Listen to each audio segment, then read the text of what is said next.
A special thank you to each of our subscribers who make this channel possible. Here's today's story. In a bold response to President Donald Trump's recent threats to deploy the National Guard to Chicago as a crime-fighting measure, Mayor Brandon Johnson has made it clear that such military intervention is unwelcome and unnecessary. Speaking to reporters, Johnson emphasized that the city is already seeing a significant decline in crime rates, with statistics showing a 31% drop in murders, a 36% reduction in shootings, and a 26% decrease in vehicle thefts compared to the previous year.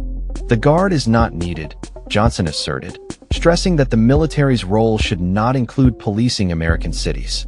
The dedicated individuals who joined the military to serve our country did not do so to take control of American cities.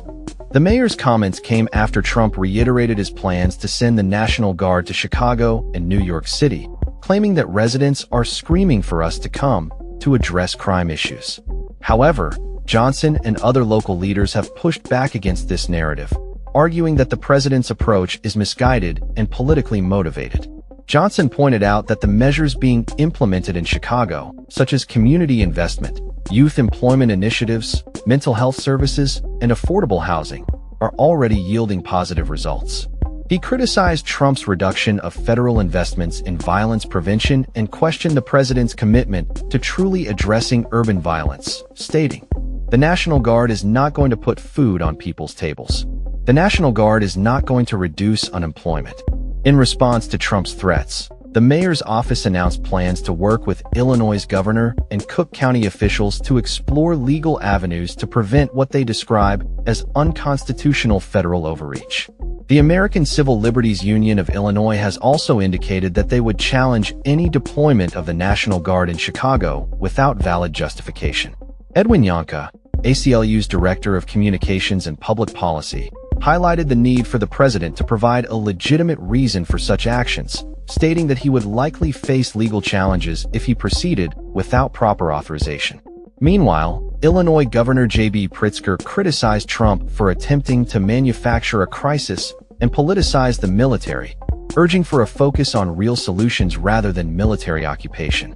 Pritzker and Johnson both emphasized the importance of investing in community resources rather than resorting to military force. Alderman Brian Hopkins from the Chicago City Council also weighed in, expressing the need for sensible support to reduce crime, particularly highlighting the shortage of police officers in the city. Trump has threatened similar actions in other cities, including Baltimore, where local leaders have expressed their concerns over his approach. The president's use of the National Guard has raised eyebrows, as past deployments have typically been reserved for natural disasters and civil unrest rather than crime control. As tensions rise between Chicago's leadership and the Trump administration, the mayor remains resolute in his commitment to protect the city's autonomy and ensure that the voices of Chicagoans are heard. "We are Chicago.